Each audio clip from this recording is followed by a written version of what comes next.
Eu vou dar aqui algumas orientações gerais, que eu acho que vocês já sabem, né? São 10 minutos de apresentação. O pessoal da comissão científica pediu para a gente ser bem rígido quanto a isso, para não passar mesmo. E mais 5 minutos de perguntas, depois da apresentação. Aí eu peço para manter os microfones desligados, né? Algo padrão mesmo, e as câmeras desligadas também, enquanto da apresentação. Aí depois, quando fizerem as perguntas, aí pode colocar no chat, pode fazer pergunta também ali, ligar o microfone e mandar ver mesmo. Só fala de onde é, o nome, a universidade e tal, e aí a pergunta. Eu só vou fazer a chamada aqui, porque eu não vi a Carla Isabel ainda, que é a primeira a apresentar. A Carla está por aí. No caso, o trabalho da professora Carla, ela não vai poder apresentar, eu vou apresentar no lugar dela, sou a segunda autora do trabalho. Beleza, Beatriz. Tudo bem, então. Tudo certo. Vocês têm alguma dúvida em relação às orientações gerais, ou como que vai funcionar a dinâmica? E o Sérgio estava com Covid mesmo? Oi? Tudo certo? Beleza. Ingrid, a gente pode começar ou você quer esperar um pouco, já que a primeira autora está aí já? O segundo autor já também está aí, o João Luiz, né? E a terceira é a Ana Cristina. Ela não chegou ainda, né? Podemos começar assim. Pessoal, sejam bem-vindos. Eu sou a Ingrid, integrante da Husport, da empresa Júnior, que está fazendo parte da organização do CBGE.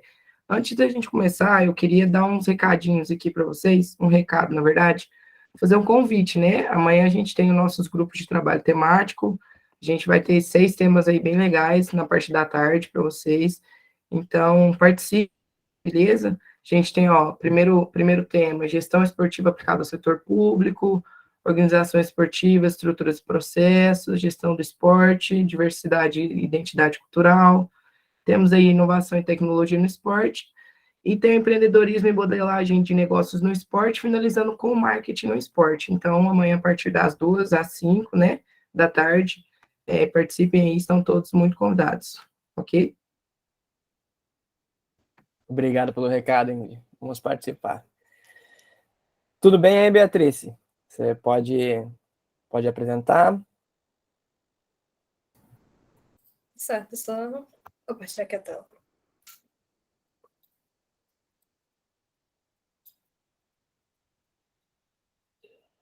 Conseguem ver? Está carregando, mas a gente já consegue ver. Só colocar no modo de apresentação mesmo e tá tudo certo. Perfeito. Quando quiser, eu largo aqui o tempo. Tá bom. Boa tarde. Meu nome é Beatriz Lobato, sou estudante da Universidade Federal do Pará. O meu trabalho vai falar sobre o relato de experiência do grupo de pesquisa, extensão e gestão e inovação esportiva, que é o GPEX, que é o grupo de extensão que eu faço parte. Para começar, eu vou falar um pouco sobre a criação do GPEX e o motivo para que ele foi criado. No Pará, a gestão esportiva ela tem grandes potencialidades. Entretanto, a falta de organização, a falha no planejamento e baixo número de profissionais capacitados acabam impactando muito para que essa gestão acabe crescendo. Por isso que ela acaba ficando atrás de regiões como Sudeste e Sul. O GPEX ele veio como uma ferramenta criada pela professora Carla Rocha para tentar mudar esse cenário. Na época, a professora acabou concorrendo ao PIBEX e ao Produtor, uma forma de financiar o GPEX e ajudar na nossa pesquisa, e ambos foram deferidos, e então hoje contamos com um bolsista PIBEX e um bolsista PIBIC. Atualmente, com cerca de 10 meses, o GPEX tinha 16 membros, e hoje já conta com mais de 20 membros, tanto do curso de Educação Física quanto de outros. Temos estudantes de fisioterapia, de administração, que acabam contribuindo com o nosso grupo.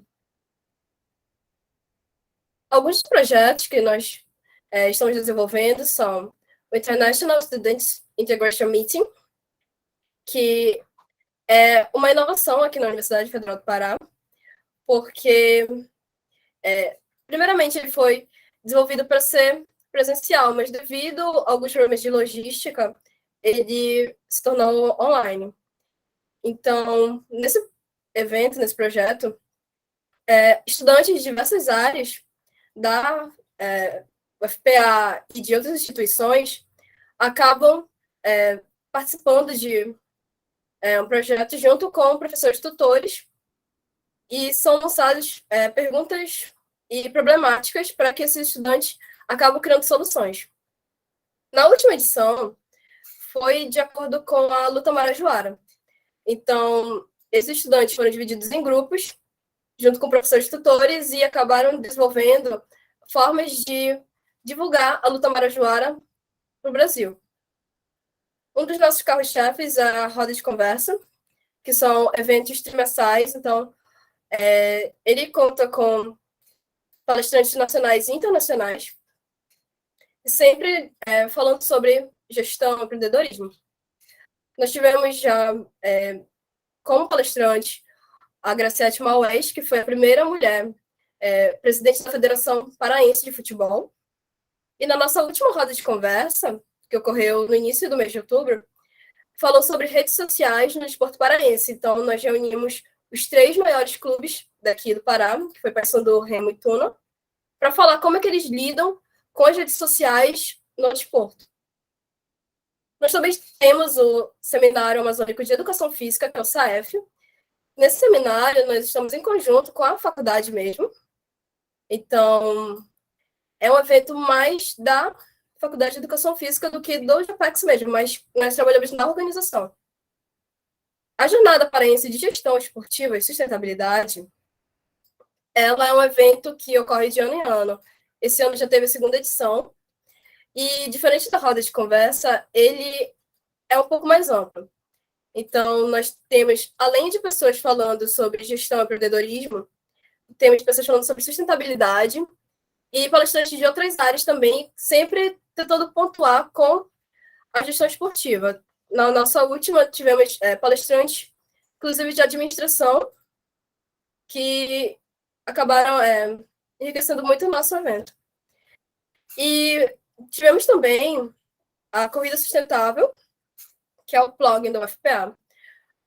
Em primeira, o plugin, na verdade, ele deveria ser um evento um pouco maior, e teria corrida, ciclismo. Entretanto, devido a algumas dificuldades de logística, nós tivemos que fazer apenas uma caminhada ecológica. Então, os alunos acabavam recolhendo lixo que estavam dentro da universidade mesmo e regando mudas, até como forma de conhecer a própria universidade, porque muitos estudantes acabam não conhecendo todo o espaço universitário. Alguns objetivos do GPEX são ajudar na capacitação de profissionais que atuam ou pretendem atuar no mercado esportivo e na identificação de fenômenos que favorecem a organização e planejamento, disseminar através da plataforma virtual e outras informações relacionadas com atividades da gestão esportiva, desenvolver o equilíbrio entre a cultura organizacional e uma estratégia econômica e empresarial focada na gestão profissional do esporte, elaborar diagnósticos e análises, identificações de oportunidades e desenvolvimento de projetos esportivos para o esporte de alto rendimento, educacional e de participação.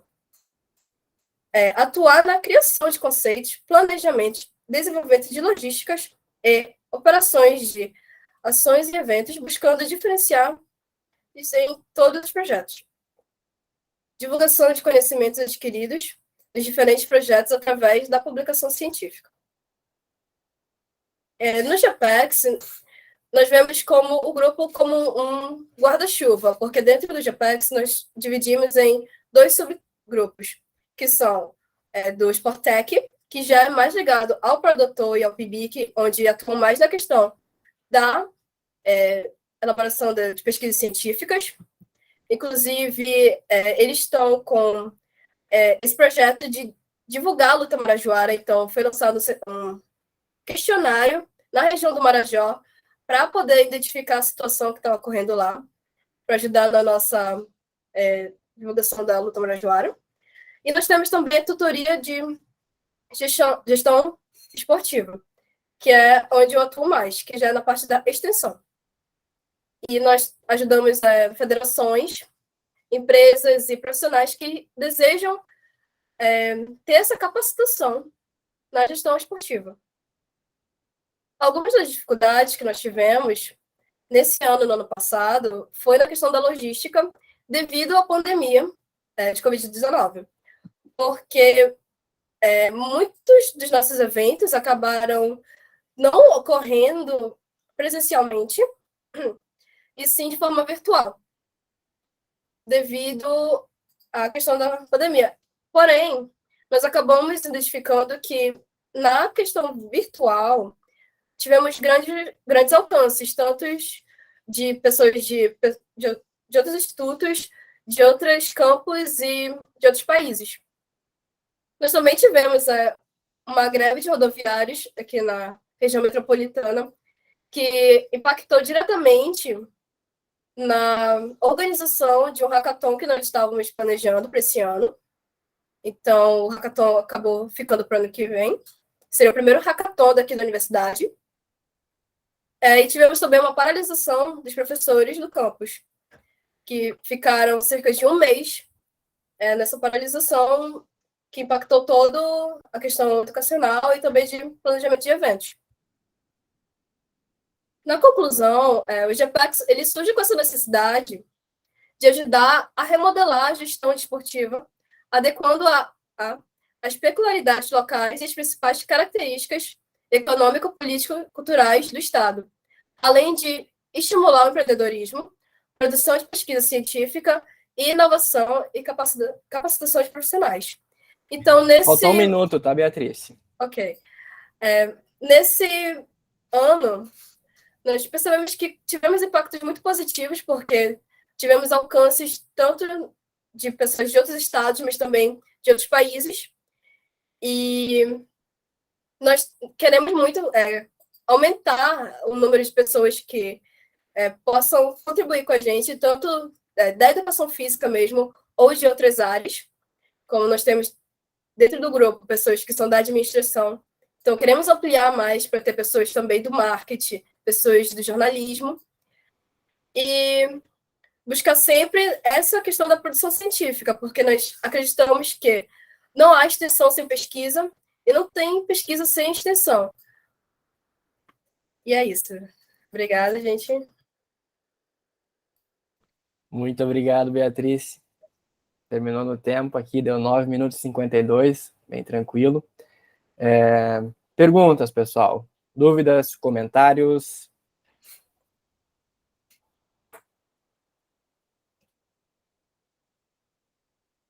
Ninguém por enquanto? Gostei bastante do teu relato, Beatriz.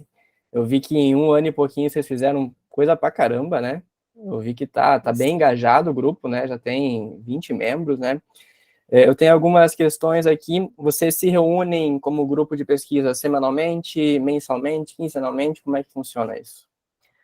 Bom, o GPEX, como eu falei, ele tem subgrupos. Então, tem a reunião do grupo mesmo, que é toda sexta-feira. Entretanto, tem dos subgrupos, que tem várias ramificações. Tipo, tem projetos como da corrida sustentável.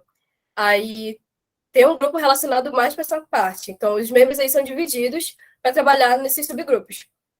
E cada subgrupo tem um dia próprio para fazer essas reuniões. No caso, da Luta Marajoara, que já é mais para parte do PIBIC, eles fazem reunião nas quartas. Então, depende muito do grupo, do projeto, na verdade. Tá, legal, beleza. E outra coisa que me chamou a atenção, que tu falou que o pessoal de fisioterapia também está fazendo parte do grupo. Como é que esse pessoal de outras áreas se interessou pelo grupo? Primeiramente, se interessaram devido a essa facilidade da gente não ficar preso apenas em uma coisa. Nós temos muita liberdade aqui no GPEX de poder escolher o projeto que nós queremos atuar. Então, tem vários projetos e se eu quero atuar em um projeto, eu vou focar mais nesse projeto. Então, eles viram essa liberdade que não tem muito em outros grupos de pesquisa, que as pessoas acabam ficando muito presas a algo, fazendo algo muito mecanicista. Então, nós temos essa visão mais sistemática para poder trabalhar de acordo com a preferência e o gosto da pessoa também, que a pessoa pode ter mais, se identificar mais com um projeto do que com outro, e se dedicar mais a isso. Muito legal, né? A interdisciplinaridade, né, Beatriz? Show de bola. Alguém tem mais alguma pergunta, pessoal? Tudo bem? Parabéns, tá, Beatriz? Obrigada. Vamos dar prosseguimento aqui. João tá por aí? Opa! Beleza. Título do trabalho do João é Aspectos relacionados à intenção de contratar o serviço de treinamento personalizado. Pesquisa de acordo com sexo, idade e interesse para a prática de exercícios físicos. Show de bola, já está compartilhando a tela aí. Beleza. Tudo certo? Beleza. Quando quiser. Vamos lá, pessoal. Boa tarde a todos. Me chamo João Luiz Andrella. Sou aluno de pós-graduação da Escola de Educação Física e Esporte de Ribeirão Preto, da Universidade de São Paulo, em nível de mestrado. E compõe esse coletivo de autores, pesquisadores, que elaborou esse resumo intitulado Aspectos relacionados à intenção de contratar o serviço de treinamento personalizado, uma pesquisa de acordo com o sexo, a idade e o interesse para a prática de exercícios físicos. A inatividade física ela já vem há alguns anos aí sendo apresentado como uma pandemia, né, o que gera grandes encargos econômicos e de saúde para diversos países ao redor do mundo. No Brasil, por exemplo, a inatividade física no tempo livre ela chega a 61%, enquanto nós vemos aí alguns fatores de risco para doenças cardiovasculares chegando a aproximadamente 55%. Isso destaca a valorização sobre a mudança dos comportamentos em relação, especialmente, aos hábitos de vida. E nessa lógica se destaca a atividade física. Obviamente que esse crescimento da atenção à atividade física aumenta a demanda pela procura desse hábito e aumenta também a procura do profissional de educação física. E para aqueles que querem um treinamento mais individualizado, com algumas características mais individuais, com algumas necessidades, aumenta-se, então, a procura pelo treinamento personalizado ou personal trainer. A atividade de personal trainer ela tem sido apontada como uma tendência mundial, né, em nível, né, nessa característica fitness, e o que aumenta, de fato, e acirra o mercado de trabalho, aumentando não só as exigências técnicas, mas especialmente características e competências desse profissional a fim de atender os seus clientes. Algumas competências e características que são apontadas na literatura são destacadas como qualidade, a comodidade e segurança do serviço, a formação e metodologia do profissional, enquanto o custo aparentemente não tem sido tão evidente. Porém, também há os motivos e os objetivos que buscam esses futuros clientes a procurarem esse tipo de serviço. E os principais são estética, saúde e condicionamento físico. Considerando que a maioria dos estudos foram feitos num período pré-pandemia, né, de fato o mercado se comportava de uma determinada maneira, há necessidade, então, de novas pesquisas a fim de valorizar e conhecer como o mercado vem se comportando. Portanto, o objetivo desse estudo foi verificar os aspectos que podem impactar na intenção de contratação do serviço de personal trainer por consumidores do estado de São Paulo. E essa análise foi feita de forma específica, com sexo, a idade e objetivo para a prática. Trata-se de um estudo transversal, no qual nós aplicamos questionário de forma online. Nós tomamos todos os cuidados éticos, né, seguindo o ofício circular do Ministério da Saúde. O projeto foi aprovado pelo Comitê de Ética aqui da escola, e participaram do estudo 313 participantes que não possuíam serviço de personal trainer. Utilizamos como critério de inclusão as pessoas deveriam ser residentes do estado de São Paulo e ter idade igual ou superior a 18 anos. E para os critérios de exclusão, participantes que não responderam completamente o formulário online ou que possuíam a contratação desse serviço. Nós aplicamos um questionário a fim de conhecer os dados sociodemográficos, elaboramos perguntas, né? Os autores elaboraram algumas perguntas específicas que relacionadas a prática de exercício físico como o objetivo e se possuíam o serviço de personal trainer. Aplicamos uma escala de Palazzi Júnior e Cardoso, a fim de conhecer esses fatores que impactam na intenção de contratar esse serviço. A amostragem ela não foi probabilística, mas sim pelo método bola de neve, no qual as pessoas compartilhavam o link da pesquisa. Utilizando o teste Q quadrado para verificar a associação entre as variáveis categóricas, e em todas as análises nós consideramos um nível de significância de 5%. A caracterização, a maioria dos respondentes possuem idade menor que 40 anos, são solteiros e apresentam uma renda familiar girando em torno de 4, 8 ou mais salários mínimos. Apresentam ensino superior completo e informam uma frequência de prática de exercício físico de 3 a 4 dias por semana. E informam como principal objetivo para a prática de exercício físico a saúde. Na análise que nós fizemos com as perguntas desenvolvidas pelos autores e controladas pelo sexo e pela idade, verificamos a associação para a pergunta se preferir treinar ao ar livre, tá? No qual mulheres informam ter essa preferência, assim como elas informam também se sentir mais confortável com o personal trainer do mesmo sexo. Encontramos, então, uma frequência maior de respostas sim, do que quando comparado para os homens. Então, mulheres preferem treinar, apresentar uma frequência maior para resposta positiva para treinar com personal trainer do mesmo sexo. Apesar desse estudo ter encontrado esse tipo de associação, outros estudos não encontraram esse mesmo comportamento. Na análise controlada pelo sexo, pela idade, nós encontramos evidência de associação para preferir treinar em grupo, no qual indivíduos com mais de 40 anos têm uma frequência maior da resposta sim, quando comparado com indivíduos com menos de 40 anos, assim como também esse grupo de idades informou preferir também treinar ao ar livre. Já para as pessoas com menos de 40 anos, eles informaram se sentir mais confortável com o treinamento com o personal trainer do mesmo sexo. Nessa análise mediada pela idade, controlada.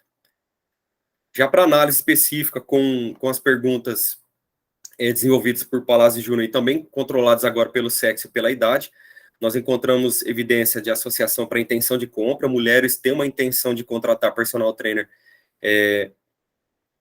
mais do que homens, se for o que nós encontramos. E quanto em relação às perguntas relacionadas à familiaridade com exercício físico e musculação, os homens apresentam uma frequência maior de concordo sobre estarem mais familiarizados com essa prática de exercício físico. Também encontramos para pessoas respondentes com mais de 40 anos que têm essa familiaridade também, apresentando uma frequência maior do que aqueles que têm uma idade menor que 40 anos. Encontramos evidência de associação também para aparência física, no qual indivíduos com mais de 40 anos informam uma frequência maior de concordo para a pergunta de que se preocupa e acredita que o personal trainer tem que ter um bom condicionamento e uma boa aparência física. A gente encontrou essa associação para a idade, né? Porém, outros estudos não encontraram para a idade, mas sim para o sexo, né? Há outros estudos aí apontando essa associação entre o sexo e essa exigência da aparência física do personal trainer. Sobre os objetivos para a prática, né? Indivíduos com mais de 40 anos informam uma frequência maior de ter a saúde como o principal objetivo para a prática de exercício físico, mas encontramos descritivamente que os sexos também tem uma frequência maior para esse objetivo também. Encontramos evidência de associação na análise de acordo com o objetivo para a prática, né? Agora, com as perguntas desenvolvidas pelos autores, no qual indivíduos que informam ter saúde como principal objetivo, pessoal, ter estética como principal objetivo, preferem aparentemente treinar mais em grupo, treinar mais ao ar livre, e na análise de acordo com o objetivo para a prática, agora com as perguntas desenvolvidas por Palazzi, Juninho e Cardoso, nós encontramos associação para familiaridade, na pergunta se tem familiaridade com musculação e exercício físico, no qual... minuto, tá, João? Tá.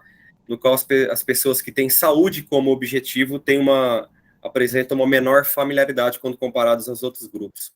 De uma forma geral, então, os participantes com idade maior ou igual a 40 anos apresentam maior intenção de contratar o personal trainer. Nós encontramos algumas associações relacionadas à familiaridade pelo sexo e pelo objetivo, e nós aconselhamos, acreditamos que outros estudos devem ser desenvolvidos para fomentar essa prática para esclarecer essas dúvidas inerentes aí à prática do personal trainer. Essas são algumas das referências. Eu agradeço aos colaboradores deste estudo, ao Grupo de Estudos e Pesquisa em Educação Física e Saúde que eu pertenço, que é o GEPEFS, ao meu orientador, professor Átila, e ao CAPES pela concessão de bolsa. Meu e-mail para contato e Instagram do nosso grupo. Obrigado. Perfeito, João. Obrigado. Muita informação, cara, para falar rápido. Sim, sim. Obrigado, cara. Eu sei como é que é complicado. Perguntas, pessoal? Manda ver, Bruno. Bom, vocês me ouvem bem aí? Sim. Sim. Ok. Bom, parabenizar, né, a Beatriz, que apresentou anteriormente, e também ao João Luiz, né, que apresentou agora. Assim, não é nenhuma pergunta, né, é mais uma reflexão, porque, assim, o trabalho que o João apresenta é um trabalho com um olhar para o cliente, né, o futuro cliente, um possível cliente, né, uma possível cliente. E no nosso caso aqui, a gente tem, eu vou apresentar mais ao final, né, um trabalho que tem o olhar do profissional, do personal trainer do cotidiano de trabalho, né. E aí a reflexão que eu faço aqui é a seguinte: vários aspectos que o João aponta como sendo levados em consideração para a contratação do serviço são aspectos que geram, de alguma maneira, preocupação também por parte do profissional que atua. Por exemplo, a questão estética, por exemplo. E é uma preocupação para que ele possa apresentar isso como uma qualidade, como vamos dizer assim, um plus, né, do seu trabalho, mas que também acaba gerando um certo desgaste na rotina profissional, porque o tempo gasto com a manutenção dessa saúde, né, desse corpo desejado, haja visto que boa parte dos fatores que motivam a contratação do serviço possa ser a questão estética, né? Então, assim, é uma reflexão que eu fiz porque é interessante, talvez a gente pode estar construindo, inclusive, pontes futuras através desses, porque são olhares distintos para um mesmo objeto e que eles se complementam, e acaba que um ponto mais qualitativo pode auxiliar na análise e vice-versa dos pontos mais objetivos que você aponta também, né? É mais uma reflexão, não é uma pergunta. Peço desculpa se fosse só para pergunta, mas é porque realmente ficou muito evidente. Não, tá tudo certo. Imagina. Mas é isso, valeu, parabéns pelo trabalho já aí, então, João, e para a Beatriz também, que apresentou anteriormente. Não, obrigado, Bruno. Acho que esse é o olhar, né? Essa atuação profissional que ela é tão exigente, né, nessa perspectiva, né?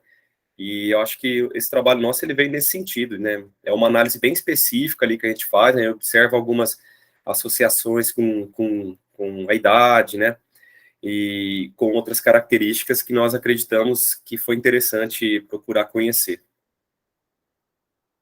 Sim, e só uma última colocação bem rápida é que, assim, eu já me sinto estimulado a fazer uma pesquisa com a natureza parecida com a sua, para a gente também fazer, porque realmente tem um nicho muito específico, né? Sim. Aí em São Paulo existe uma cultura um pouco mais estabelecida dessa atividade física. Eu já li coisas sobre isso. Aqui eu falo de Ouro Preto, uma cidade Sim. que com relevo extremamente, vamos dizer assim, rígido, e Sim. que às vezes limita muitas dessas questões. Então talvez essa estratificação da amostra também por regiões e tal possa estar um resultado diferente, não sei. Sim. Aqui tem um perfil de uma população Uhum. muito idosa e também uma população muito jovem por ser uma cidade universitária. Existe um hiatozinho de população aí no meio e tal. Então, assim, é só talvez aproveitar, construir uma cultura um pouco de pesquisas mais até com esse olhar seus aí para o cliente mais quantitativo, objetivo, com algumas inferências até estatísticas que não faz parte muito da nossa tradição aqui. Uhum. Perfeito. Legal, valeu. É muito bom, até porque o questionário está validado, né, João? Desde 2017, então ele pode aplicar em outras cidades e provavelmente vai ter alguns resultados diferentes mesmo. Exatamente. Alguma outra contribuição, pessoal? Agradeço aí ao João, parabéns pelo trabalho, tá, João? Agradeço ao Bruno pelas contribuições. Valeu, Bruno. Podemos prosseguir? A Ana Cristina está por aí na sala? Eu estou aqui. Beleza, a Ana vai apresentar o trabalho intitulado Análise da trajetória de atletas olímpicos de handebol feminino do Brasil e reflexões sobre um sistema esportivo da modalidade. Vocês podem me avisar quando estiver aparecendo o slide, fazendo favor? Sim, com certeza. Está carregando. Apareceu. Só colocar no modo apresentação e está tudo certo. Certo, obrigada. Bom, pessoal, boa tarde para todo mundo. Meu nome é Amanda, eu sou graduanda de Ciências do Esporte pela Faculdade de Ciências Aplicadas da Unicamp. Estou participando do meu primeiro CBGE, faço parte do grupo de pesquisa de esporte, gestão e políticas do esporte, né, o SportMap, que tem como fundador o professor Dr. Leandro Carlos Mazei, que também é autor desse trabalho junto comigo, e o título do nosso trabalho é Análise da trajetória de atletas olímpicas de handebol feminino do Brasil e reflexões sobre o sistema esportivo da modalidade. Acho que para a gente começar um pouquinho falando sobre esse trabalho, acho importante colocar um contexto histórico aqui, né, sobre esse trabalho, que o handebol, quando a gente pesquisa sobre a sua origem, a gente sabe que é um jogo que foi pensado para mulheres, né. E quando a gente olha para o cenário atual do handebol, né, como dito por Lima, o handebol brasileiro ele não possui políticas nacionais para o seu fomento, né. E aí a gente tem um paralelo aqui, né, que mesmo não possuindo políticas públicas que fomentem o esporte no Brasil, a gente tem um dos times mais vitoriosos e que recebe grande apreço nas competições internacionais, né. A gente foi campeão de handebol feminino em 2013, a gente também tem colocações de prestígio em jogos como Pan-Americanos, Jogos Olímpicos e Jogos Sul-Americanos. E a gente também, né, teve duas jogadoras de destaque no time, né? A gente tem a Alexandra Nascimento, que foi eleita a melhor jogadora do mundo, e a Eduarda Morim, né, conhecida como Duda Morim, que foi a melhor jogadora da década. Então, né, trazendo para um paralelo aqui de gestão do esporte, a gente sabe que o desenvolvimento de talentos esportivos é um dos fatores que influenciam o desempenho esportivo internacional de um país. E, paradoxicamente, né, o handebol brasileiro ele não possui uma clareza de um sistema que perpassa pela iniciação, pela formação e desenvolvimento dessas atletas. Então, esse trabalho ele tem como objetivo investigar, né, se existe um sistema de formação estruturado ou não, que forme essas profissionais jogadoras de handebol. Então, por método de pesquisa, né, a gente fez uma análise das últimas 3 edições dos Jogos Olímpicos. A gente contava com uma amostra de 28 atletas. A gente analisou os Jogos Olímpicos de Londres, de Rio 2016, de Tóquio 2020. Todas as informações foram tiradas do site do COI. A gente fez uma pesquisa utilizando o método quantitativo descritível. A gente analisou a data de nascimento, né, dessas jogadoras, buscando também ver a idade relativa. A gente analisou o local de nascimento dessas jogadoras, informações sobre o perfil do município que elas nasceram, o local de primeira experiência profissional e o local da primeira experiência profissional fora do país. Então, em relação aos municípios, né, de nascimento das jogadoras, a gente analisou a região, o número de habitantes e também o IDHM, que é o Índice de Desenvolvimento Humano Municipal. Então, falando um pouquinho de resultados, a gente tem aqui, né, a partir da análise, que a maior parte das atletas, elas nasceram na região sudeste do país, seguido pela região nordeste e depois pela região sul. Na região norte, a gente teve apenas uma atleta que nasceu lá, e a gente não teve nenhuma atleta que nasceu na região centro-oeste.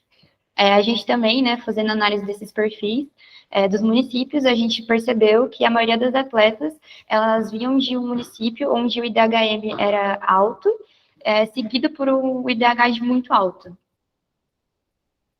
Sobre o local de nascimento também, né, a literatura estima que, em relação ao local, alguns estudos apontam que cidade com densidade populacional de 100 a 250 habitantes por quilômetros quadrados, elas são mais propensas a formar jogadores de handebol. No entanto, a partir dessa pesquisa, a gente percebeu que a maioria das jogadoras, né, que são dos últimos 3 ciclos olímpicos, que foram a nossa amostra, elas são de cidade com mais de 5 milhões de habitantes. Em relação à idade relativa também, a literatura também estima que as atletas que nascem no primeiro semestre do ano, elas têm mais vantagem de maturação comparadas às atletas que nascem no segundo semestre. No entanto, esse estudo ele também mostrou que houve uma divergência, né? A maioria das atletas, elas nasceram no segundo semestre, e cerca de 16 jogadoras, né? Colocando aí uma população de 57,14%. Também, né, a primeira experiência profissional dessas atletas foi na região sudeste, seguida da região sul, né, a região norte e centro-oeste não tiveram fomento na primeira experiência profissional dessas atletas. Acho importante aqui também pontuar que nessa parte da amostragem do estudo, a gente desconsiderou uma atleta, porque ela não teve a primeira experiência profissional dentro do Brasil, ela começou dentro de um clube de base, depois ela já foi para fora do país. E como, né, observado por Nunes, são essas regiões que mais ganham destaque em competições nacionais e mais formam atletas para competições internacionais e nacionais. Então, é onde a prática de handebol hoje no país é mais estruturada e onde ela mais se institucionaliza de médio a longo prazo. A gente também procurou saber, né, quais eram os locais que essas jogadoras iam atuar quando elas faziam o intercâmbio para fora do país. Cerca de quase 90% dessas jogadoras, elas foram se profissionalizar fora do país, e a maioria das jogadoras foram para a região da Europa Centro-Oriental. Então, a gente percebe, né, que essas jogadoras, elas não encontram estruturas para que elas consigam manter a sua carreira dentro do Brasil, dentro do nosso país, então elas precisam, né, estabelecer suas carreiras em um cenário internacional. E isso acaba gerando um enfraquecimento das competições nacionais, e isso também traz uma menor visibilidade para a modalidade dentro do nosso próprio país. Aí aqui, novamente, eu tenho um gráfico, né, onde mostra que a região da Europa que as jogadoras mais fomentam é a região da Europa Oriental. E a gente pode concluir que a gente não tem um sistema de formação de atletas estruturado dentro do nosso país para a formação de jogadoras de handebol feminino, que elas buscam estruturar suas carreiras fora do país, porque elas não encontram suporte dentro do país de nascimento, né? E que, consequentemente, né, como eu já disse, isso gera um enfraquecimento nas competições, né? E gera também uma invisibilidade para o esporte, onde ele poderia estar criando um cenário para conseguir se desenvolver. As implicações teóricas e práticas desse estudo, né, que a gente espera que as entidades públicas e privadas, elas sejam capazes de propor ações e políticas para democratizar o aumento da participação do handebol feminino, né, e também permitir que, a partir disso, né, que gestores consigam detectar talentos e desenvolver de uma forma mais organizada e com o suporte necessário a carreira dessas atletas. Aqui estão algumas referências. Esse foi o meu estudo, aqui estão os contatos e estou aberta para pergunta. Muito obrigada. Muito obrigado, Amanda. O tempo ficou bem tranquilo, 7 minutos e 30 segundos. Perguntas, pessoal? Dúvidas? Comentários? Aqui no chat tem...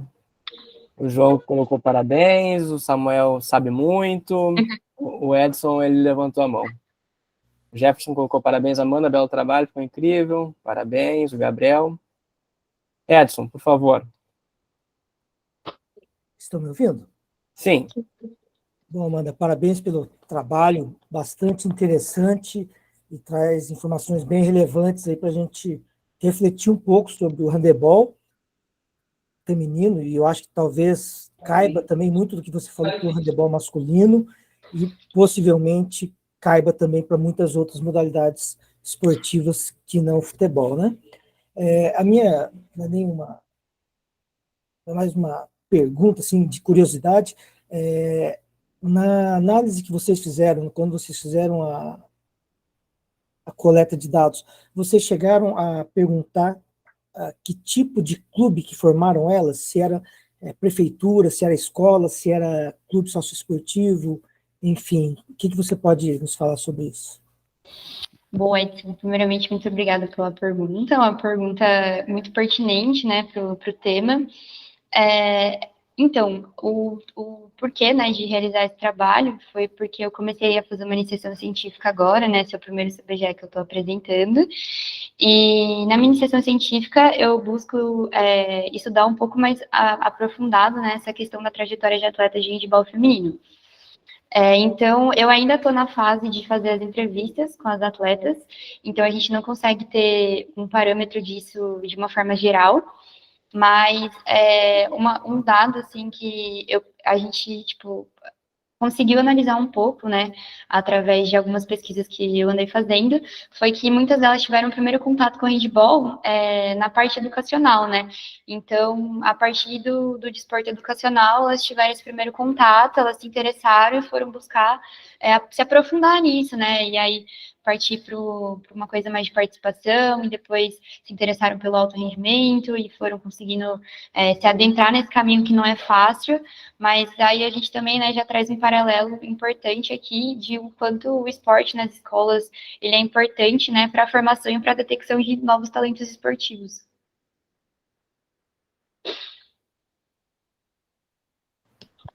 Excelente. Mais perguntas, comentários, pessoal? Bom, parabéns, Amanda, de verdade. Gostei bastante do trabalho. Alguns resultados são meio surpreendentes até. Uhum. E eu fico, não é nem uma pergunta, eu só fico pensando, né, nos talentos desperdiçados que a gente tem no Norte e no Centro-Oeste, né? Sim, que não exatamente. chega lá, né? E isso é um desafio para os gestores. Com certeza, que nem tu colocaste ali na apresentação.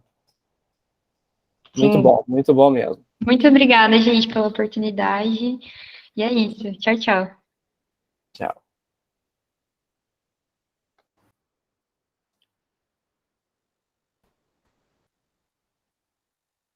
A gente tem 2 minutos aqui antes da apresentação, mas se o Daniel quiser ir já se preparando e tal, o próximo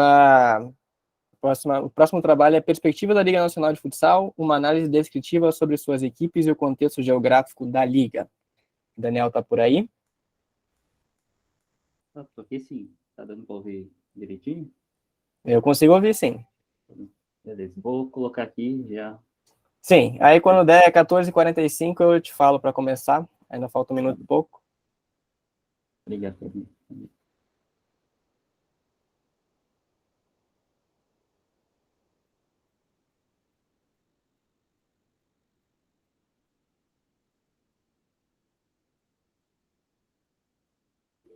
Fala, Edson.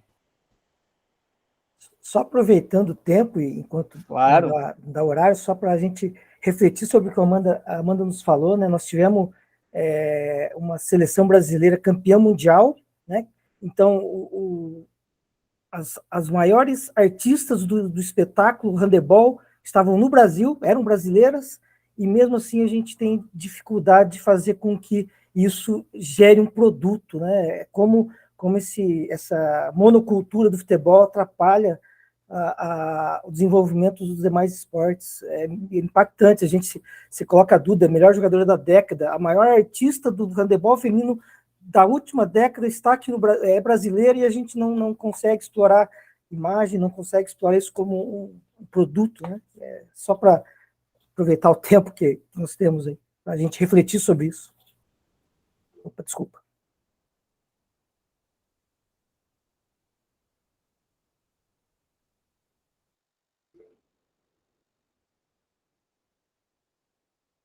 Isso aí. Beleza, obrigado, Edson, pela contribuição. Então chegou no horário. Daniel, quando você quiser, a palavra é tua. Enfim, então vou começar.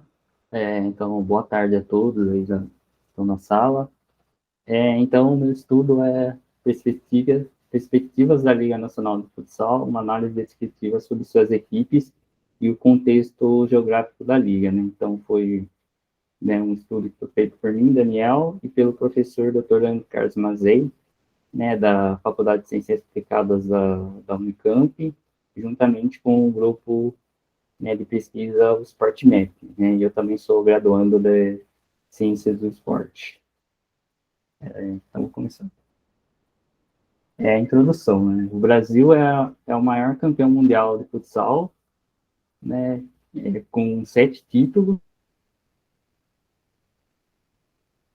Em 1985, que eram campeonatos que eram feitos pela FIFUSA, né? Que era a Federação Internacional de Futebol de Salão.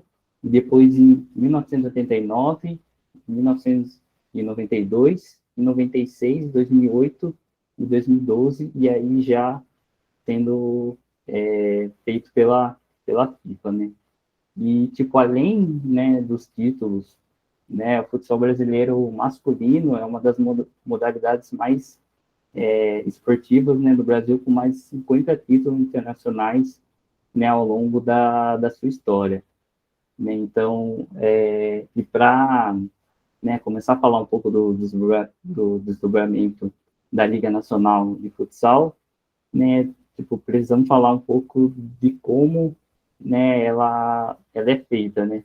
Então, por exemplo, o Deboscher, né, em 2015, fala que o desenvolvimento de um bom nível técnico e competitivo, ele passa muito pela responsabilidade da gestão esportiva e federações e outras organizações, né, esportivas que geram, né, uma modalidade, né, especialmente quando se refere da manifestação relacionada ao rendimento esportivo, né? Então, ele fala de que é muito importante a responsabilidade e a importância da gestão, né? Quando você fala de campeonatos e organizações que visam um rendimento esportivo.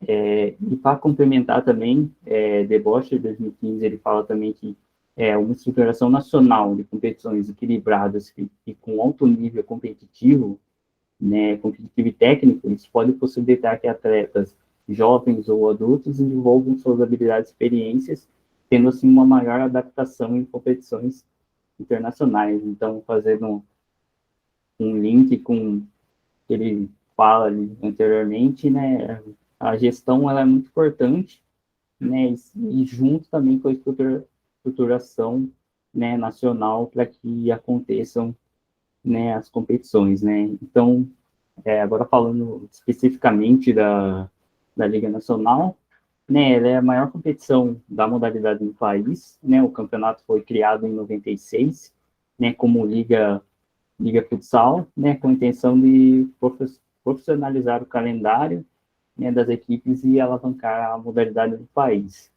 E a inspiração da Liga foi usar um modelo de franquias, né, que é similar ao da NBA. Então, tipo, as equipes, elas, tipo, para elas poderem participar, elas tinham que comprar ou se associar a uma franquia já existente. Então, inicialmente, o campeonato, ele fez parcerias junto com empresas de material esportivo, patrocinadores grandes aqui no cenário nacional, né, e também com emissoras de TVs, né, e junto eles credenciaram, né, a Liga Futsal como uma das mais importantes, né, do país. E o nome, né, Liga Futsal, ela se manteve até julho de 2014, quando foi feita uma reunião com os representantes de cada franquia, e eles mudaram o nome para Liga Nacional de Futsal. E isso acabou fazendo com que, né, essa Liga Nacional de Futsal ficasse independente, né, da Confederação Brasileira de Futsal. Então, agora, para falar um pouco dos objetivos em si do estudo, então, foi identificar as equipes, né, que participaram da competição, suas localizações, características institucionais e apresentar uma uma análise sobre esses 25 anos da Liga Nacional de Futsal. Os métodos e análise. Então, a metodologia utilizada, né, nesse estudo, ela foi fundamentada na taxonomia do Vergara, 2010, né, que subdivide os processos metodológicos em dois aspectos. Primeiro, quanto aos fins, e segundo, quanto aos meios, né? Então, quanto aos fins, a pesquisa descritiva, onde foi usado uma planilha e colocado todas as equipes que participaram, e quanto aos meios, foi uma investigação documental, né, análise de informações em veículos oficiais, como o site da Liga Nacional de Futsal, das equipes que participaram, e as informações coletadas foram a localização geográfica dessas equipes, características institucionais e o número de equipes.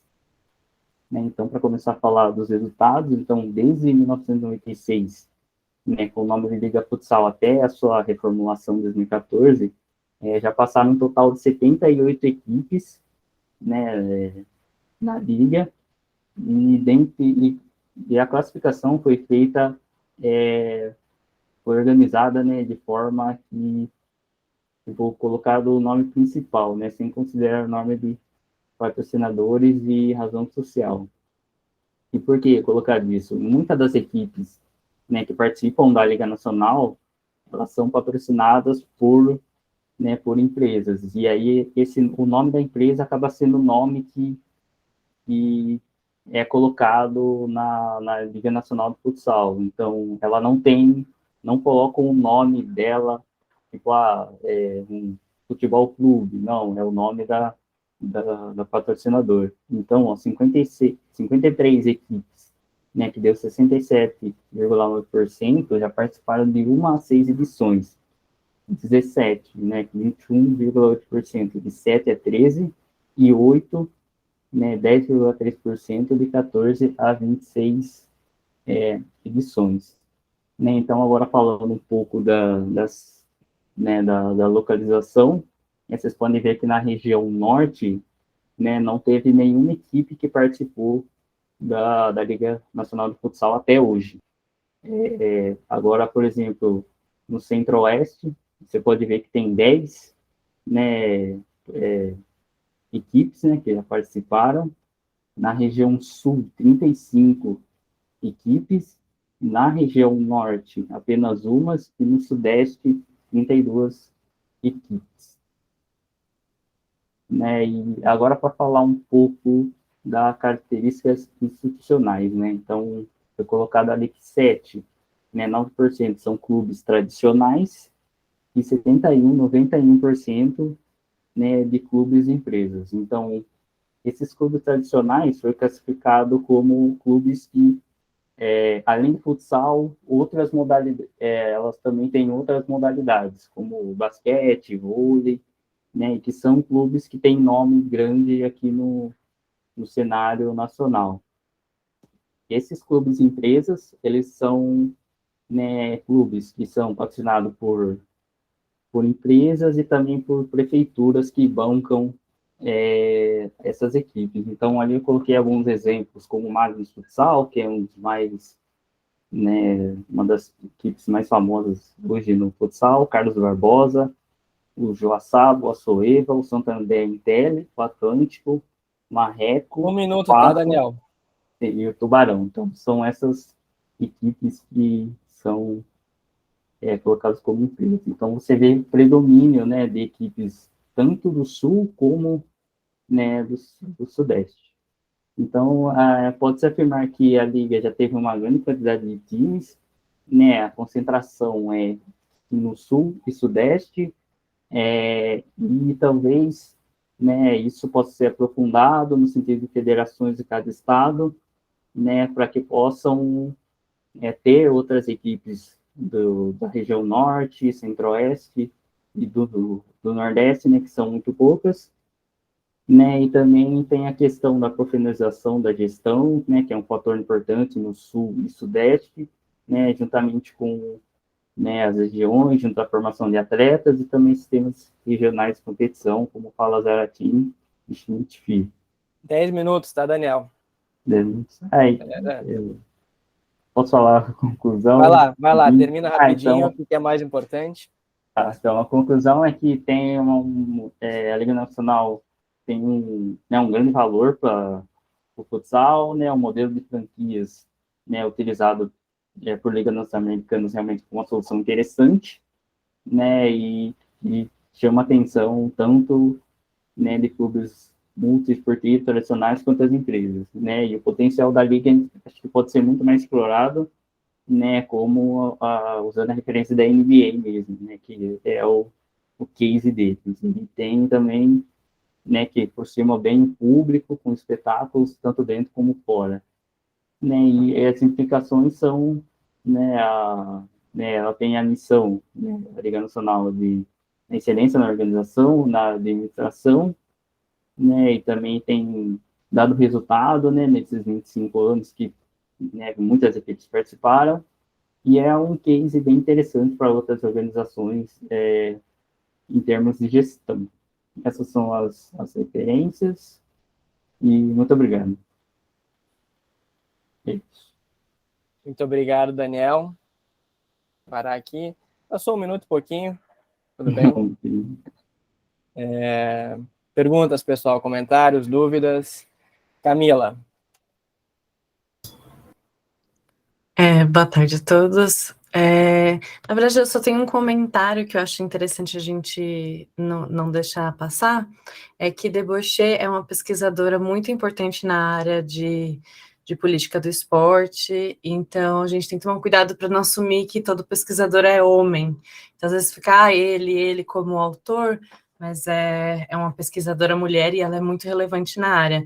Então, tomar esse cuidado, tá bom? Porque ela é muito importante quando ela tem um consórcio SPLIS, enfim. Para quem estuda a área, é importante a gente não assumir que é sempre um pesquisador homem, porque temos muitas pesquisadoras mulheres que fazem trabalhos incríveis, tá bom? E parabéns pelo trabalho, Daniel. Só essa observação. Muito bem colocado, Camila. Debauché é realmente uma baita pesquisadora na nossa área. Mais perguntas, dúvidas? Edson, contigo. Vamos lá, Daniel, primeiro, parabéns aí pelo teu trabalho. Já dei um spoiler do que eu vou apresentar, mas tudo bem. Um pouco do que eu vou apresentar também sombreia com o que você falou. Mas, enfim, o que eu ia te sugerir, quando você está discutindo o futsal e de onde são as equipes, é que você tentasse levantar essa informação que eu vou te falar, que eu não tenho certeza absoluta, mas eu acho que tem relação. É que as equipes do Nordeste e Norte, para se filiarem, salvo engano, elas têm que bancar as despesas de transporte dos clubes das outras regiões. E isso encareceria sobremaneira a participação dos clubes do Norte e Nordeste. Então, essa é uma informação que, se realmente for verdadeira, impacta na tua análise, né? Porque em vez de ter uma política pública que ajude, existe um corporativismo sul-sudeste aí que até atrapalha, né? E também uma outra informação que eu acho que pode enriquecer o teu trabalho, quando você está falando de franquias, estilo NBA, tentar teorizar sobre ligas abertas e fechadas. Né? Ligas abertas é aquelas que têm acesso e descenso, e ligas fechadas, essas que são por franquia, vamos dizer assim. Então, eu acho que isso aí também poderia dar um caldo bom para você fundamentar seu trabalho. Mas parabéns, bastante interessante. Sucesso aí na continuidade desse trabalho. Aí. Muito obrigado. Só poder complementar um pouquinho o que ele falou, acho que tem um pouco de tempo. Pode falar. Então, acho que o Edson falou bastante importante, né, dessa questão, né, dos clubes do Norte, né, e do Nordeste, que tem esse, né, que é bem concentrado no Sul e Sudeste, né, onde você tem mais aporte financeiro, onde, né, você tem ajuda da prefeitura e tudo mais, então, né, acaba que no Norte e no Nordeste são equipes que não conseguem, né, entrar na Liga Nacional. E também tem essa questão, né, que ele colocou, né, das equipes e tal, então acho que é bem pertinente, sim. Gostei bastante da que você falou assim antes. Boa, Daniel. Parabéns aí pelo seu trabalho e como você colocou ali no final, a Liga Nacional realmente é um produto que precisa ser mais bem explorado, tem um potencial enorme, concordo com o que você colocou. Beleza? Seguimos? O Edson está aí já, né? Para apresentar o trabalho, perfil dos clubes, participantes das ligas profissionais brasileiras de basquete, voleibol e futsal. Edson, quando quiser, a palavra é tua. Tá legal, só um segundinho, enquanto eu vou abrindo aqui, aproveitar para me apresentar, o pessoal me chama de China, né? Então, por favor, tenha essa liberdade aí de me chamar de China. Vocês estão enxergando a primeira tela? Sim. Tá, ok. Então, vamos lá. Esse trabalho aqui, ele é um pouco fruto da minha tese de doutorado. Minha tese de doutorado foi em cima do basquete, em cima de como os clubes e a liga se organizaram para fazer frente ao esporte espetáculo, né? E, em função disso, me veio uma curiosidade em relação a como é que as outras equipes de outras modalidades também estão se organizando, né? Então, esse trabalho foi feito por mim, pelo João Paulo, pelo Dr. Felipe Canan e pelo Fernando Augusto Tarepravo. O título do trabalho é Perfil dos clubes participantes das ligas nacionais, das ligas profissionais brasileiras de basquete, vôlei e futsal. Bom, a título de introdução, bem rapidamente, a gente vai falar do esporte espetáculo, que é o protagonista na indústria do entretenimento hoje, né? Nós vimos ontem na palestra, na mesa, que cerca de 1,5% do PIB mundial vem do esporte. Isso corresponde a 50% do PIB brasileiro. Então, o esporte profissional movimenta muita grana, mas no Brasil, especialmente, é o futebol, que é o carro-chefe, e as outras modalidades, como a gente já viu no handebol e no futsal agora, nós temos uma dificuldade um pouquinho maior. Então, nessa seara que eu estou querendo discutir, né? Então, nós temos aí, nos últimos 25, 30 anos, uma mudança na estrutura dos clubes. Antes, nós tínhamos só clubes socioesportivos desenvolvendo o esporte profissional, o esporte de alto rendimento, e a coisa foi se alterando aos poucos. E a academia tem pouca literatura sobre isso ainda. Então, a pergunta que norteou nosso trabalho é quem é que são esses clubes que participam das ligas nacionais hoje, né? Quais as características desses clubes? Então, diante disso, o objetivo foi analisar a natureza e a localização geográfica dos clubes participantes das ligas profissionais de basquete, vôlei e futsal. Bom, é um estudo descritivo. Nós analisamos as ligas de basquete masculino e feminino, futsal masculino e feminino e vôlei masculino e feminino. E aí, quando vocês veem 2021 e 2022, é que algumas modalidades começam a temporada num ano e termina no outro. E as que só tem 2022, por exemplo, é que a temporada começa e termina dentro do ano calendário, né? Nós usamos como fonte os sites e as redes sociais das entidades promotoras e dos clubes participantes. E, diante desses sites, desses documentos oficiais dos clubes e entidades promotoras, nós fizemos uma análise de conteúdo tentando verificar 3 categorias. A primeira delas é a natureza, e aí eu recorro a minha tese de doutorado para fazer uma tipologia desses clubes, né? Eu coloco na tese 3 tipos de clubes, o sócio esportivo, o de futebol e o especializado. Então, quando você vê nessas 2 primeiras colunas, você vê elas bem próximas, e a grande diferença é que o clube de futebol, o futebol é o protagonista. Então, é Flamengo, é Corinthians, é Palmeiras, e por aí vai. E sócio esportivo, ela não tem o futebol como protagonista, ela é multiesportiva, né? Então, Minas Tênis, Pinheiros, Paulistano, Sojipa, e por aí vai. E nós temos aqui nessa coluna os clubes que são especializados numa única modalidade. Então, eles foram criados para desenvolver aquela modalidade, né? E aí você tem algumas diferenças, por exemplo, em relação à localização. Nessas sócios esportivos de futebol, geralmente estão na capital e nos especializados no interior. Aqui nós temos instituições muito longevas, aqui bem recentes. Aqui elas trabalham com várias modalidades, aqui só com uma. Nesse caso, tem sede própria, tem ginásio, aqui eles alugam ou emprestam os ginásios dos outros, né? Em relação a funcionários, tem bastante funcionário que tem pouco, e associados também, que tem milhares de associados, aqui tem menos, né? Então, diante disso, diante dessa tipologia, a primeira coisa que nós tentamos fazer é verificar a natureza dos clubes. E aí, depois, nós tentamos fazer localização geográfica sobre capital e interior e por região também, como o próprio Daniel já fez na apresentação anterior.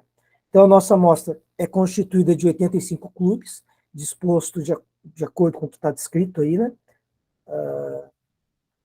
No basquete masculino 10, masculino 17, futsal feminino 12, e assim por diante. Eu não vou ficar me atendo aqui, vou tentar ir para os resultados, que acho que é o que mais importa. Aqui nós temos um resultado bastante interessante. Você tem, nesse azul, os clubes especializados, que dos 85, 50 são clubes especializados. Então, quase 60% das equipes só trabalham com aquela modalidade, distintamente do 30, 40 anos atrás, que eram esses clubes socioesportivos mais geral, né? Então, nós temos uma mudança, e essa mudança não está sendo ainda estudada como deveria, na minha opinião, pela academia.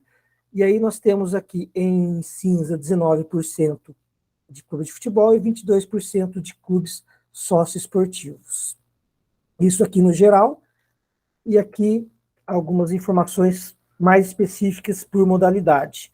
Então nós temos em laranjado aqui os clubes especializados, né, sempre com uma maior participação, e essa seta vermelha só me chamou a atenção que no voleibol, tanto masculino e feminino, algumas equipes estão se associando a clubes de futebol, possivelmente tentando ter vamos pensar em afeto, em uma simpatia de torcedores de futebol. Então, alguns clubes de vôlei de masculino e feminino estão se associando a clubes de futebol, possivelmente também com essa possibilidade, né? Chama atenção o futsal masculino, né? 17 clubes especializados, quanto a 2 apenas clubes de futebol e 3 clubes socioesportivos. E os demais, a gente percebe uma preponderância do especializado, mas não tão dispar quanto no futsal. A segunda categoria que a gente levantou era em relação a ser um clube sediado na capital ou no interior. Nós temos aqui na nossa canto superior direito 58 clubes que estão localizados no interior. Então, isso reflete um pouquinho, ou até sombreia um pouquinho com aquela informação que nós demos no slide anterior, né? Clubes especializados, como eu já disse, eles estão, na sua grande maioria, localizados no interior. Então, meio que reflete exatamente isso.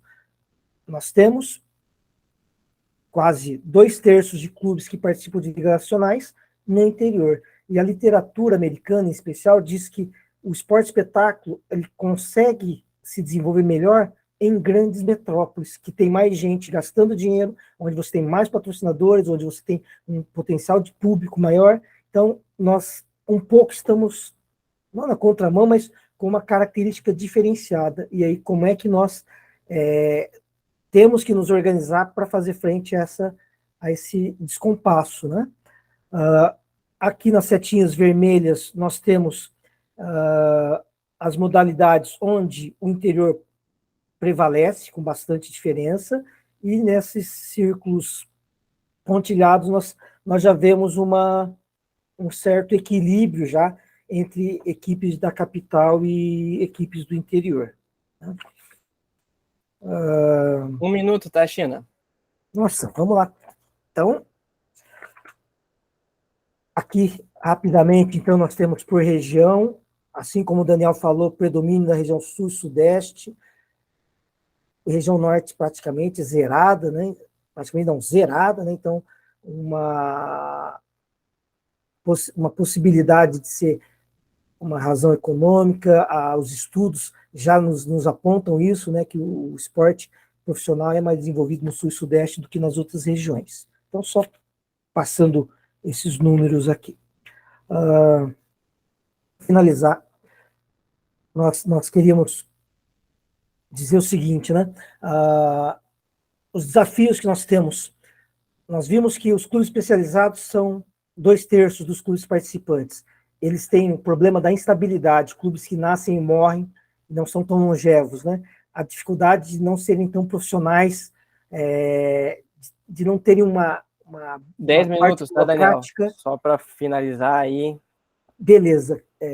Então, esse problema dos clubes especializados, em relação ao interior e à capital, também a mesma coisa que nós já falamos, né? Dificuldade de patrocínio, de visibilidade, de vender ingressos, nós temos um mercado menor no interior, e é o predominante hoje, e também a necessidade de você pensar com carinho como desenvolver o esporte de alto rendimento no Norte e Nordeste. Era isso, gente. Desculpa pelo tempo aí, ter que correr aqui na apresentação. Passou 40 segundos só. Tudo bem. Perguntas, dúvidas, pessoal, comentários? Bruno, é contigo. Bruno, e depois Camila. Bom, parabéns, Edson, pelo trabalho, né? Aproveitando a parabenizar também o Daniel, que foi numa temática semelhante, né? E também a Amanda, né? Que eu ainda não tinha comentado nada ainda. Mas você me deu a liberdade, eu vou chamar de China, então, tá bom? Por favor. Ô, China, duas questões. A primeira é a seguinte: você falou que tem alguns desdobramentos da sua tese, né? E eu não conheço ainda, mas eu gostaria de perguntar o seguinte: você vislumbra ou já fez alguma análise correlacionando esses dados em relação ao sucesso esportivo desses clubes, né?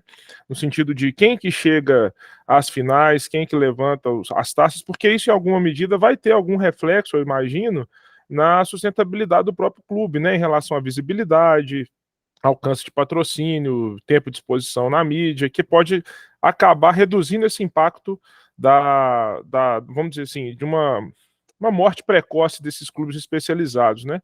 Fiquei me perguntando se isso pode ser, já foi feito, ou se isso teria alguma relação, e até, talvez, isso pode até ser um fator mobilizador da associação aos clubes futebolistas, né? Porque pela possibilidade que eles oferecem de um consumo em escalar, né? Talvez. E uma outra questão que também me pergunto, eu não tinha selecionado essa pergunta, mas na sua fala eu fiquei me perguntando se a gente precisa seguir um modelo norte-americano ou nós vamos ter que criar o nosso a partir de boas práticas que talvez desse esporte espetáculo a gente consiga puxar de lá, mas talvez por essa característica nossa, por exemplo, a desigualdade econômica dessas regiões é muito grande, né? Então, por exemplo, eu fico pensando o seguinte: eu sou muito amigo do Bernardo Cacheta, que é um camarada da Pênalti, né? A gente sabe que lá a Pênalti tem um interesse muito grande de desenvolver. Olha, veja bem, uma empresa privada tendo interesse em desenvolver uma política, né? Não é pública, mas é uma política de fomento ao esporte em outras regiões, né? Então, foram as questões que me vieram à cabeça que a gente possa debater aí. Foi um prazer, parabéns aí pelo seu trabalho. Vamos lá. Minha tese, ela tenta diagnosticar como é que esses clubes se organizam para explorar o esporte. Então, nós colocamos lá clubes especializados, sócios esportivos de futebol. E aí, o que a gente conseguiu perceber é que cada clube tem a sua estratégia, cada tipo de clube. Então, você pega, por exemplo, clubes especializados de basquete, eles tinham sócio torcedor e eles tinham venda de ingressos muito boa. Os clubes tradicionais já não, eles não exploravam isso. Então, os clubes sócios esportivos tinham 2, 3 patrocinadores grandes. Os das cidades do interior tinham um uniforme de 30 patrocinadores. Então, eles fatiam pedaços menores do bolo para vender. Então, eles buscaram estratégias diferenciadas para sobreviver.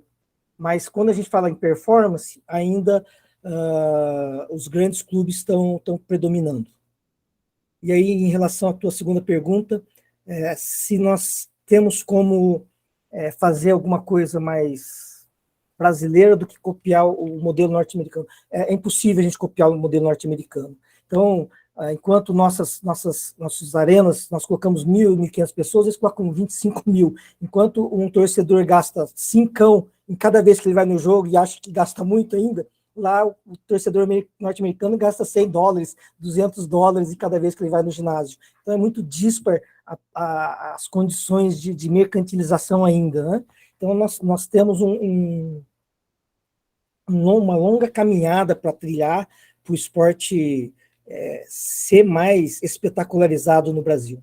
Se o futebol ainda a gente tem essa dificuldade, quiçá os demais esportes. Obrigado, Edson. Camila, por favor.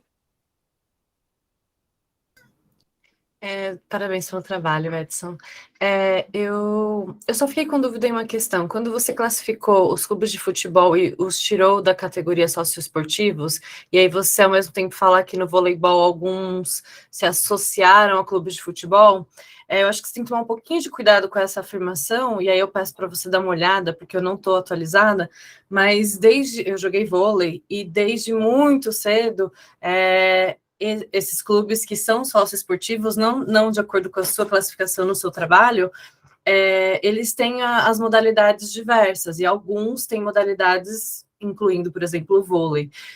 Então, talvez só dar uma olhada na classificação e ver se eles se associaram mesmo a times de futebol, ou se já faz parte do leque de esportes com os quais eles já atuavam, né? E aí, às vezes, só acrescenta uma categoria ou outra, enfim. É só tomar um pouco de cuidado, porque quando você fala que ele se associa, parece que ele quer se beneficiar desse nome, mas às vezes é um time que já existia. Não sei se ficou claro o que eu quis dizer. Claro, mas a princípio, realmente, os clubes que a gente identificou, eles não tinham voleibol no seu trabalho do dia a dia. Foi realmente uma parceria em que o clube empresta, né, o nome para o uso da equipe de voleibol. Excelente, obrigada, Edson. Obrigado, Camila. Obrigado, China. Mais alguma questão? Parabéns aí pelo trabalho, tá, China? Show de bola. O Bruno já está por aí, né? O título do trabalho é Para Além do 3 de 10, apontamento sobre o cotidiano laboral do personal trainer que atua na região dos Inconfidentes. Bruno, quando quiser, é com você. Isso aí, estou na área. Vou compartilhar com vocês aqui, só um instante.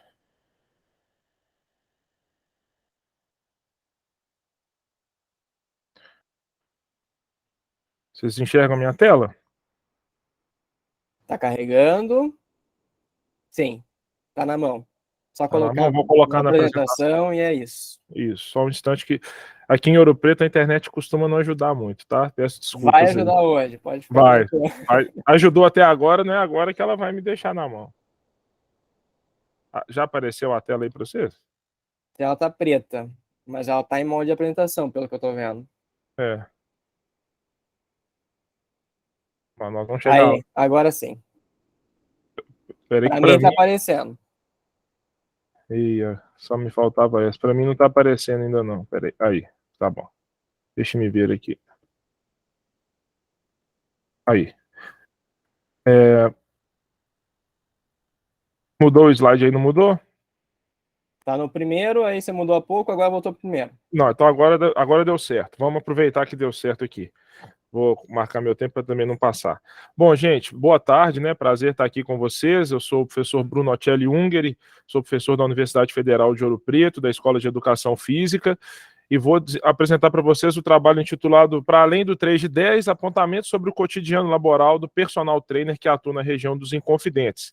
Esse é um trabalho desenvolvido como característica de uma iniciação científica e de um projeto mais amplo do Laboratório Lazer, Gestão e Política, que eu coordeno. Então é um trabalho feito a 4 mãos pelo discente João Paulo Mapa Fagundes e os colegas professores também da escola, Everton Soares e Renato Ferreira. como eu disse, então, só para contextualizar, esse é um trabalho que se escora num laboratório intitulado Lazer, Gestão e Política, que a gente tem tentado referenciar as discussões acerca desses 3 campos na região dos Inconfidentes, que abarca Ouro Preto, Mariana e Itabirito. Tá? Bom, pessoal, a gente sabe que esse trabalho, né, vai muito ao encontro do que o João apresentou, como a gente já comentou aqui no início da abertura dos trabalhos, né? Mas, em alguma medida, ele é um trabalho que tem um olhar mais para o profissional que atua como personal trainer, né? O mercado da atividade física e do treinamento esportivo ele é muito vasto, demanda uma gama muito ampla de saberes e competências, saberes que são heterogêneos, né? Porque você tem saberes específicos da atuação, mas para aqueles profissionais, que são muitos, que optam pelo trabalho como personal trainer, esses saberes eles vão além da capacidade técnica da atuação em si, sendo necessários também conhecimentos em campos como da administração, da comunicação, entre outros, né? A Sociedade Brasileira de Personal Trainer, num levantamento que nós tivemos acesso, né, o último que a gente conseguiu acessar de 2015, indica 85 mil profissionais atuantes como personal no país, que vai ter um mercado que gira em torno de 2,5 bilhões por ano. Esse valor eu poderia ter atualizado já nessa apresentação, porém o dado ainda está um pouco fragmentado em função da pandemia, né? Tem algumas informações que são díspares, então eu preferi não trazer. E na região dos Inconfidentes, nós temos uma justificativa mais plausível para a gente trabalhar com essa temática, porque nós temos aqui a vocação para os esportes individuais, esportes de aventura, bicicleta, lutas. Nós temos uma tradição de luta sendo desenvolvida aqui já há algum tempo por meio de projetos sociais e leis de incentivo, de formação de atletas. E essas modalidades, tanto do esporte amador, mas também, principalmente no esporte profissional, tem demandado uma atuação de equipes e que geralmente esses atletas individuais vão contar com a atuação de personal trainer. Então, o que mobilizou a nossa pesquisa foi um pouco essa característica que nós enxergamos. E também a necessidade de ter um olhar para aquele campo de atuação mais escolhido pelos profissionais do bacharelado em educação física. Haja visto que nós estamos completando aqui 10 anos de oferta, já passamos, né? Já temos 11 anos de oferta do curso de bacharelado em educação física. Foi isso que mobilizou a nossa pesquisa. Porque a nossa intenção seria, além de ter um panorama geral sobre essa atuação, é de tentar construir um rol de informações que pudesse reduzir frustrações em relação à carreira desses profissionais que atuam como personal trainer, e estimular e talvez apontar saídas para a qualificação da oferta dos serviços para a qualificação dos serviços que são ofertados, e também para que a gente consiga desenvolver ou estimular, talvez induzir saídas para que a gente possa ampliar uma percepção social positiva acerca da atuação do professor de educação física, em especial esse personal trainer ou profissional do treinamento personalizado, né? Como que a gente poderia fazer isso? Talvez tendo informações de um cenário, por exemplo, como o próprio João trouxe anteriormente, que é conhecer os clientes e o que os leva a tomar decisões. Mas também possibilitar informações que possam orientar a construção de métodos de trabalho, a desenvolvimento de uma visão empreendedora, a sensação de pertencimento à área da saúde, tanto uma sensação própria, mas como também uma sensação por parte da sociedade, a percepção social, e também oferecer informações acerca do marketing pessoal, né? Então, o objetivo do nosso trabalho foi refletir sobre a carreira do personal trainer que atua na região dos Inconfidentes, tendo como foco a gestão nas dimensões da saúde desse profissional, do seu bem-estar, sua formação continuada, a comunicação e o marketing inseridos no seu contexto de trabalho.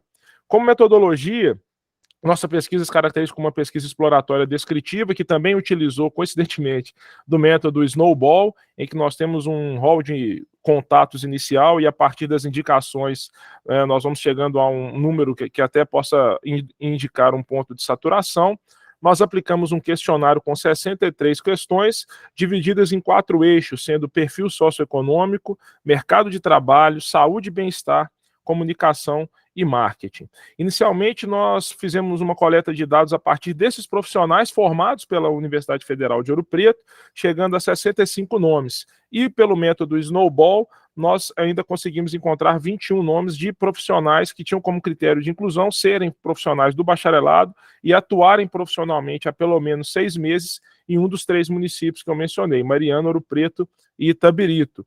Nós, desses 86 nomes, nós chegamos a 52 respostas, validamos apenas 50, uma vez que dois profissionais que responderam, nós identificamos pela resposta que não responderam todas as questões, né? Primeiro ponto importante da gente citar é que nós já temos ali da nossa amostra quase metade de profissionais pretos e pardos, o que indica muito um sucesso, né, nas políticas de promoção e inclusão com a diversidade étnico-racial nas universidades. Haja visto que em 2019 foi o primeiro ano que nós tivemos mais pessoas pretas do que pessoas brancas nas universidades, né? Também temos um perfil da amostra com a maioria de homens, mas não uma maioria absoluta, né? Que nós temos, então, uma amostra relativamente equilibrada. E também é importante ressaltar que esse projeto foi aprovado pelo Comitê de Ética da UFOP. Como principais resultados, pessoal, eu tentei fazer um recorte, porque esse é um trabalho que ficou muito amplo, né? Ele fez parte de uma iniciação científica, mas ele também teve outros desdobramentos, inclusive com apresentações nesse nosso congresso, né? Mas a gente percebeu que nós temos uma predominância de profissionais que são solteiros, com imóvel próprio, e que a sua renda é a maior renda da casa, ou seja, é a renda que mais contribui para a sustentação de sua família ou de si mesmo, no caso dos solteiros, né? Esses profissionais, geralmente, eles têm veículo próprio, haja vista a necessidade de utilização desse veículo para os deslocamentos no trabalho, dada a característica do serviço. Um dado interessante também é que o personal trainer é a ocupação principal da maioria dos profissionais que nós avaliamos, mas metade deles tem uma outra atuação para poder complementar a sua renda. Dentre o valor cobrado do serviço desses personagens trainer, nós temos aí as faixas de R$25 a R$50 por hora aula e de R$50 a R$75 a prevalência, né? Para formar esse preço de hora-aula, os 3 fatores principais abordados pelos profissionais que nós pesquisamos foram deslocamento, o próprio mercado, a noção do preço que o mercado oferece e também o número de aulas, trabalhando com a noção de pacotes. Um outro dado importante também de ser ressaltado é de que mais da metade desses profissionais informaram não ter férias regulares, o que tem um impacto significativo na qualidade de vida dessas pessoas, né? Um ponto relevante também, e aí já são mais dados qualitativos, é de que a maioria desses profissionais não planeja a carreira a longo prazo e atuam como autônomos, o que dá a eles alguma liberdade de atuação, e é muito comum perceber isso na juventude, porém, essa liberdade de atuação também traz consigo a queda em relação a direitos trabalhistas, benefícios sociais, que é preciso ter noção, né? É preciso estar atento a isso, né? Eu já estou chegando aqui, faltando um minutinho, vou carregar um pouco mais rápido para a gente poder terminar no tempo. Além disso, eles informam, apesar desse cenário de alguma instabilidade, eles informam a satisfação com o mercado de trabalho, e informam também a demanda e ressaltam também a demanda por formação continuada, haja visto que é necessário, como eu mencionei anteriormente, saberes e competências em diferentes campos, né? E a questão da aparência pessoal aparece muito como um dilema das redes sociais e do marketing pessoal, em que muitos desses profissionais se veem como reféns dessas duas dimensões, né? Para terminar, a gente percebeu que existe uma jornada de trabalho excessiva, com deslocamentos e a necessidade de muito tempo gasto para o autocuidado, né? Esses profissionais têm relações comerciais frágeis que geram instabilidade a partir de poucos vínculos, como contratos e etc. Também é necessário, nós percebemos, refletir sobre a construção de planos de carreira para que esses profissionais tenham uma saúde laboral mais qualificada, e também os dados desse trabalho nos dão informações importantes para que a gente possa pensar a formação de futuros profissionais. Agradeço aí pela atenção de todas e todos, fico à disposição para as discussões. Obrigado. 10 minutos cravado, muito bom, muito bom. Parabéns aí, Bruno. Perguntas, dúvidas, comentários, pessoal?